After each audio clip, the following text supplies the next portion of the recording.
नमस्कार मंडळी, मी आहे तुमचा आयान आणि जसं मी तुम्हाला लास्ट व्लॉग मध्ये सांगितलेला की आपण इलेक्शनचा पण व्लॉग बनवणार आहोत, तर तोच व्लॉग मी तुमच्यासाठी आज घेऊन आलेला आहे। जे थेट आपल्या गावात सरपंच पदासाठी उभे राहिलेले आहेत त्यांची आज आपण मुलाखत घ्यायला जाणार आहोत की ते पुढील 5 वर्ष आपल्या गावामध्ये काय चेंजेस आणणार आहेत आणि तरी काय चेंजेस केलेले आहेत आपल्या गावामध्ये ते आपण जाणून घेणार आहोत या व्हिडिओमध्ये। जे सदस्य पदासाठी उभे राहिलेत त्यांची तर आपण मुलाखत घेऊ नाही शकणार, कारण त्यांची मुलाखत घेतली मी ही व्हिडिओ नाही राहणार, हा डायरेक्ट पिक्चर बनेल।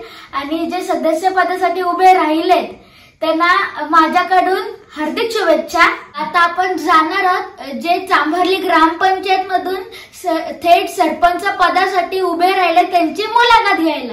तर सर्वप्रथम आता आपण आपल्या गावातल्या नामांकित व्यक्तीकडे आलेलो आहोत, म्हणजे प्रदीप दादा पाटील यांच्याकडे, आणि आता ते थोडक्यात आपला परिचय देणार आहेत। नमस्कार, मी प्रदीप शंकर पाटील। आज मी चांभारली ग्रामपंचायतच्या थेट सरपंच पदासाठी उमेदवारी घेतलेली आहे आणि ह्या गावाच्या विकासासाठी मला भरपूर काही कामं करायची आहे। तर दादा, तुम्हाला सरपंच पदासाठी निवडणूक लढण्याची प्रेरणा कुठून मिळाली? मागचे 5 वर्ष मी ग्रामपंचायत मध्ये सदस्य होतो, त्यानंतर उपसरपंच झालो। ज्यावेळी उपसरपंच झालो त्यावेळी खालापूर येथे आरक्षणासंदर्भात निवडणुकीच्या तिथे मीटिंग झाली होती। त्यामध्ये चांभारली ग्रामपंचायतचं आरक्षण जनरल पडल्यामुळे तिथून मला ती प्रेरणा निर्माण झाली की यावेळी आपण जनरल आरक्षण असल्यामुळे थेट सरपंच पदासाठी उभा राहावं अशी मला तिथून इच्छा झाली होती। तर दादा, तुम्ही आपल्या गावासाठी काय काय कार्य केले? जसं तुम्ही म्हटला की तुम्ही सदस्य राहिलात, नंतर उपसरपंच झालात, त्यांच्यामध्ये मी आपल्या गावासाठी ज्यावेळी उपसरपंच झालो त्यावेळी गणपती घाट बनवला, विसर्जन घाट बनवला। ते गेले बरेच वर्ष कधी कोणी त्याच्याकडे लक्ष दिलं नव्हता। त्यानंतर आपला गावातील हनुमान मंदिर जीर्णोद्धार करायला घेतलेलं आहे, त्याचं पण काम पूर्णत्वाला येत आलेलं आहे। तसेच गावातील गटारे असतील, रस्ते असतील, अनेक लोकांच्या इतर समस्या असतील, ती कामे मी पूर्ण केलेली आहे। दादा, तुम्ही आपल्या गावाला आदर्श गाव बनवण्यासाठी काय काय बदल आणाल? आपल्या गावाला आदर्श गाव बनवण्यासाठी सर्वप्रथम आपल्या गावाचं जी मेन एंट्री आहे तिथे चांगली सर्वोत्तम कमान बनवणं गरजेचं आहे। त्यानंतर सुशोभित रस्ते चांगले बनवण्याची गरज आहे, गटारे चांगले बनवायचे। आता जी काय जुनी गटारे झालीत फार ती मोडकळीत आलेली आहेत आणि त्यानंतर ती नवीन बनवल्यानंतर त्यातून पाण्याचा निचरा व्यवस्थित व्हायला पाहिजे, गावातील शाळा व्यवस्थित व्हायला पाहिजे। त्यानंतर गावामध्ये आरोग्य चांगलं राहण्यासाठी आपल्याला गावामध्ये एखादा आरोग्य केंद्र आणण्याची गरज आहे। त्यानंतर ग्रामपंचायत कार्यालय चांगलं मोठं बनवण्याची गरज आहे। तसेच गावातील इतर अंतर्गत रस्ते सुद्धा सुधारणा केली पाहिजे। हे कार्य केल्यानंतरच आपलं गाव सुधारित होईल असं मला तरी वाटतंय। तर तुमचा गावकऱ्यांसाठी काय संदेश असेल? माझा गावकऱ्यांसाठी एकच संदेश असेल का मी सदैव जनतेच्या पाठी आणि गावाच्या विकासासाठी काम करेन, हा संदेश माझा गावकऱ्यांना असेल। तर दादा, तुम्हाला पुढील वाटचालीसाठी हार्दिक शुभेच्छा। थँक्यू। आता आपण आपल्या गावच्या प्रतिष्ठित व्यक्तीकडे आलेलो आहोत, म्हणजे श्री दत्ता जांभळे यांच्याकडे आलेलो आहोत। तर आता आपण त्यांची थोडक्यात मुलाखत घेणार आहोत। तर काका, तुम्ही तुमचा परिचय सांगा। मी दत्तात्रय गणू जांभळे, चांभारली गावचा सरपंच पदाचे उमेदवार। मी गेले 25 वर्ष ग्रामपंचायतीच्या माध्यमातून आणि तसेच मधली 5 वर्ष पंचायत समिती सदस्य होतो, तेव्हापासून मी गावाच्या विकासात कार्यरत आहे। आता तुम्हाला सरपंच पदासाठी निवडणूक लढवण्यासाठी प्रेरणा कुठून मिळाली? ऑलरेडी मी गावाच्या राजकारणात आणि ग्रामपंचायतीच्या माध्यमातून 25 वर्षापासून मी गावाचा विकास करीत आहे, अनेक कामं केली। त्याच हेतूने मी आता जनरल सरपंच पदाचं आरक्षण पडल्यामुळे मी सरपंच पदासाठी उभा आहे। तर काका, तुमच्या गावाला घेऊन काय विजन आहे?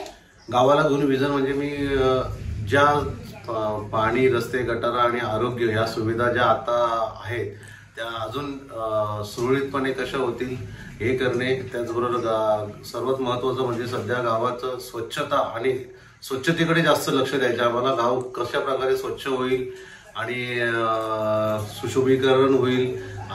सध्या आम्ही अनेक सुशोभीकरणाची कामं ग्रामपंचायत माध्यमातून केलेली आहेत। आपल्याला माहिती असेल गावात आय लव्ह यू चांभारली असो, छत्रपती शिवाजी महाराजांचा राज्याभिषेकाची ती फ्रेम असो आणि भक्ती शक्ती असं शिल्प शाळेत इथे केलंय। गेले अनेक वर्ष शाळेची जरा अस्वच्छता होती, तो ट्रान्सफॉर्मर वगैरे ते आपण स्वच्छ केलेत आणि रस्त्याला झाडे लावलेले आहेत, जेणेकरून गाव आपल्या बघण्याचा दृष्टिकोन चांगला होईल. आणि त्याचबरोबर आपल्याला गावाला आपल्याला एक चांगले कमान बांधायची आहे आणि तरुणांना आरोग्याच्या दृष्टीने आपल्याला व्यायामशाळेसाठीही आम्ही प्रयत्न करू. एक असं हे एकंदरीत जी सध्या चालू असलेली कामं ती तर अजून सुरळीत चालू ठेवायचीच आहेत. आणि नवीन काय असेल, नवीन जसं ग्रामस्थ आणि तरुणांच्या माध्यमातून त्यांना जे हवं आहे ते आपण देण्याचा प्रयत्न करू. तर काका, तुम्ही आजपर्यंत आपल्या गावासाठी केलेले कार्य सांगा. आजपर्यंत मी 20 वर्षाच्या ग्रामपंचायतीच्या माध्यमातून आणि पंचायत समितीच्या माध्यमातून गावासाठी रस्ते, गटार असो, पाण्याची सुविधा, कांबे गावासाठी नवीन पाईपलाईन, कांबे गावासाठी अंतर्गत गटार रस्ते केले आपण, कांबे मंदिराची संरक्षक भिंत बांधली आपण. त्याचबरोबर पराडे आदिवासी वाडीला आता रस्ते, गटार, त्यांचं समाज मंदिर, त्यांचं सभा मंडप असो आणि त्यांना खाणे आंबिवली येथे पाणी आणायला जावं लागायचं HOC बंद झाल्यापासून. आणि त्यांच्यासाठी MIDC कडून नवीन पाईपलाईन टॅप मंजूर करून आज पराडे आदिवासी वाडीच्या दारादारात घराघरात आपण नळ दिलेले आहेत. ही सर्वात मोठं माझं यश मी ते आदिवासी वाडीच्या बाबतीत सांगेल की त्यांना घराघरात आपण नळ दिलेले आहेत, पाणी दिलेलं आहे. आणि त्याचबरोबर आपल्या गावाचा तर विकास आपल्याला माहितीच आहे, विकास सतत जे स्ट्रीट लाईटचं काम नव्हतं, जे नामाजी मार्ग म्हणून तिथे स्ट्रीट लाईट नव्हत्या, तिथे नवीन पोल टाकले. इकडे आपले मारुती गोमाजांबळे यांच्या घराकडे पोल टाकले. त्याचबरोबर ते अमित मुंडे त्यांच्या घराकडे आपण लाईटचे नवीन पोल टाकले. आपला डोंगरी विभाग असो, महेश्वरी कॉमेडियन कॉलनी, तिकडे लाईटची व्यवस्था नव्हती, तिथे आपण गेले 2 वर्षापूर्वी आपण कमीत कमी 30 ते 35 नवीन स्ट्रीट लाईटचे पोल टाकून तिथे आपण आपल्या चांबर्ले गाव असो, पराडे आदिवासी वाडे असो, कांबे इथे आपण LED स्ट्रीट लाईट लावलेले आहेत आणि त्यामुळे लोकांची चांगली एक समस्या मार्गी लागलेली आहे. अशा प्रकारे अनेक कामं आपण केली आहेत. आणि गावाचं एक आपल्या ग्रामपंचायत ऑफिस जुनं होतं त्याचं नूतनीकरण केलेलं आहे, ते अतिशय व्यवस्थित केले. आणि आम्ही 5 वर्षापूर्वी गावाच्या स्वच्छतेच्या दृष्टीने घंटागाडी चालू केलेली आणि त्या घंटागाडीच्या माध्यमातून आज आपल्या गावाची जी स्वच्छता दिसत आहे ते केवळ ती घंटागाडी चालू आहे. त्यामुळे आपल्या गावात जी घंटागाडी चालू केली त्याच्यामुळे आज कचऱ्याचं साम्राज्य, कचरा कुठेही दिसत आहे आणि ग्रामस्थांचंही घंटागाडीला चांगल्या प्रकारे सहकार्य लाभत आहे. कोणी आपला कचरा बाहेर टाकत नाही, सर्व घंटागाडीतच टाकतात. त्याचबरोबर आपण जे गावात सुशोभीकरणाची जी कामं केली आहेत, छत्रपती शिवाजी महाराजांचं फ्रेम असू दे किंवा आय लव्ह यू चांभारले आणि भक्ती शक्ती शिल्प आपण संत तुकाराम महाराज आणि शिवाजी महाराजांच्या शाळेत इथे केलेले, या कामांचा तर उल्लेख संपूर्ण तालुक्यात केला जातो की बाबा अशी कामं, आपली छोटी ग्रामपंचायत असून सुद्धा आपण अशी कामं केली. अनेकांना त्या आपल्या कामांचा उदाहरण घेतात की बाबा असा आदर्श घ्यावा आणि चांभारली ग्रामपंचायतची सारखी कामं प्रत्येकाने करावी अशी अनेक लोक बोलत आहेत. त्याचबरोबर आज गेल्या अनेक वर्षांपासून आपल्या चांभारलीचं गणपती विसर्जन घाट बनलेलं होतं. त्या घाटाचं आम्ही ग्रामपंचायत माध्यमातून मी आणि आमचे सरपंच आदिवासी बाळीताई कतकरी यांच्या माध्यमातून आम्ही ते गणपती घाटासाठी सर्वप्रथम पायऱ्या बांधल्या. त्याच्यानंतर ह्या वर्षी आम्ही गणपती घाट कॉन्क्रिटीकरण केलं. त्याचबरोबर एक हनुमान मंदिर, समाज मंदिराच्या नावाने आपण हनुमान मंदिराचं कामही गेले 2 वर्ष पेंडिंग होतं, परंतु ते आपण पवार कुटुंबियाच्या माध्यमातून ते सुद्धा काम चालू केलं.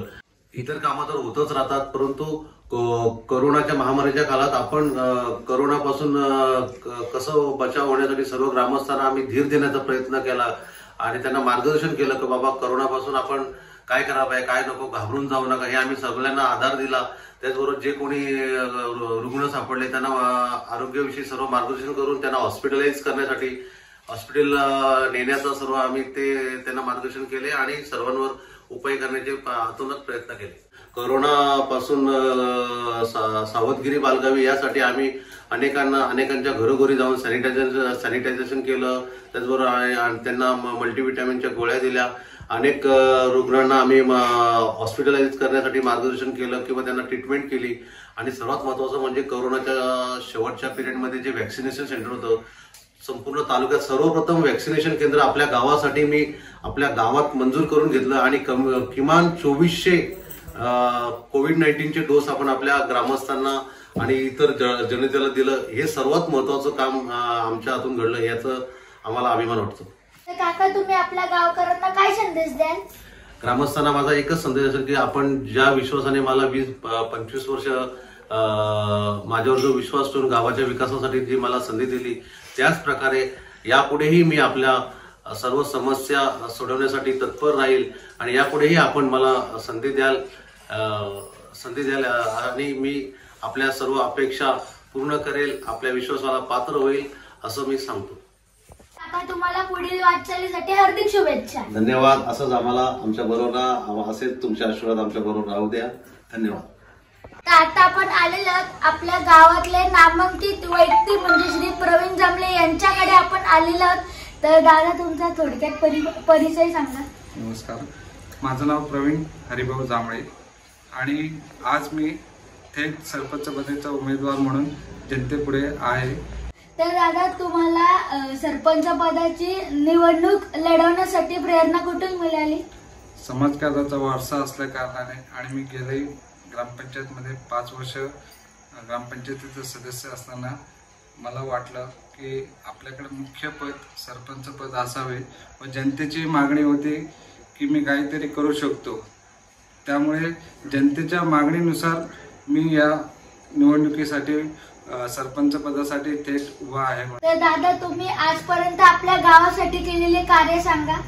संपूर्ण ग्रामपंचायतीमध्ये सांगायचं झालं तर आपले कांबे गावातील साखव जो आमदार महेश बाले साहेबांच्या निधीतून 25 लाखाचा मंजूर करून पूर्ण काम पूर्णत्वास नेलं आहे. प्रत्येक वेळी जेव्हा आपल्या इकडे आपल्या नदीला भरपूर पूर यायचा तेव्हा कांबे गावाचा संपर्क तुटायचा, त्यासाठी तो साखव महत्वाचा होता. त्यामुळे तो साखव 25 लाखाचा झाले. आपल्या गावातही 8 लाखाची कामं केलीत आणि या प्रस्थापित कामे म्हणजे आता मंजूर झालेले आहेत. 1,67 लाखाचे आपले आमदार निधीमधून आपल्याला पूर्ण पंचायतीसाठी म्हणजे पराडेवाडीची स्मशानभूमी असून दे, आपल्या चांभारली गावाची स्मशानभूमी असून दे, त्यांना दोघांनाही 15-15 लाखाची कामं मंजूर आहेत. परत कांबे गावातील अंतर्गत रस्ते जे 25 लाख 30 लाखाचे असे टोटल मिळून 1,67 लाखाची कामं आपण मंजूर करून आणलेली आहेत. तर दादा, तुमचं आपल्या गावाला घेऊन काय विजन आहे? चांभारली गावात आपली जी ग्रामपंचायत इमारत आहे ती सुसज्ज असावी, तिथे वाचनालय असावे, युवकांसाठी जिम असावी, अत्याधुनिक तिथे आपल्याला यंत्रणा असावी आणि आपल्या गावचे रस्ते काँक्रिटीकरण केलेले असावे व रस्त्याच्या बाजूला सुसज्ज असे झाडे वगैरे असावी आणि गटारे ही बंदिस्त असावी. आता कांबे गावासाठी प्रवेशद्वार जो बनवत आहे तो बाळाराम महाराजांच्या नावाने बनवत आहोत व आपल्या चांभारली गावातही प्रवेशद्वार होणार आहे तो छत्रपती शिवाजी महाराजांच्या नावाने बनवणार आहोत व आपले डॉक्टर बाबासाहेब आंबेडकर, गुरुवर्य बाळाराम महाराज पाटील व डॉक्टर नानासाहेब धर्माधिकारी यांच्या नावाने आपण प्रवेशद्वार बनवणार आहे. चांभारली गावासाठी आपण स्वच्छ पाणी 6 तास सगळ्यांना मुबलक मिळेल असे प्रयत्न करणार आहोत. त्यात सगळीकडे आपण CCTV बसवणार आहोत. रुग्णवाहिका व आपल्या घंटागाडीचं नियोजन ग्रामपंचायत मध्ये असावं त्यासाठी मी प्रयत्न करणार आहे. दादा, तू आपल्या गावकऱ्यांसाठी काय संदेश देशील? मी चांभारली ग्रामपंचायतीतील सर्व मतदार बंधू भगिनींना विनंती करतो की तरुण तडफदार व सुशिक्षित अशा उमेदवाराला तुम्ही 5 तारखेच्या येणाऱ्या निवडणुकीला निवडून द्याल ही मला पूर्ण खात्री आहे. तर दादा, तुला पुढील वाटचालीसाठी हार्दिक शुभेच्छा. धन्यवाद. आणि सर्व मित्रांनी माझ्या या छोट्या युट्यूबरचं चॅनल सबस्क्राईब करा, लाईक करा आणि शेअर करा. थँक्यू. तर आता आपण 3 उमेदवारांची मुलाखत घेऊन आलेलो आहोत आणि 3 उमेदवार खूप चांगले कार्यकर्ते आहेत आणि त्यांना खूप वर्षाचा अनुभव सुद्धा आहे. आता चांभारली, कांबे आणि पराडे ही जनता ठरवेल की सरपंच पदाची माल कोणाच्या गालात घालायची आहे. ते आपल्याला 6 नोव्हेंबर 2023 ला समजेलच आणि त्याचा पण ब्लॉग आला तर येईल. पुन्हा एकदा जे सदस्य पदासाठी आणि सरपंच पदासाठी उभे राहिले त्यांना माझ्याकडून हार्दिक शुभेच्छा. आणि ही होती आपली आजची व्हिडिओ. मी आहे तुमचा धन्यवाद.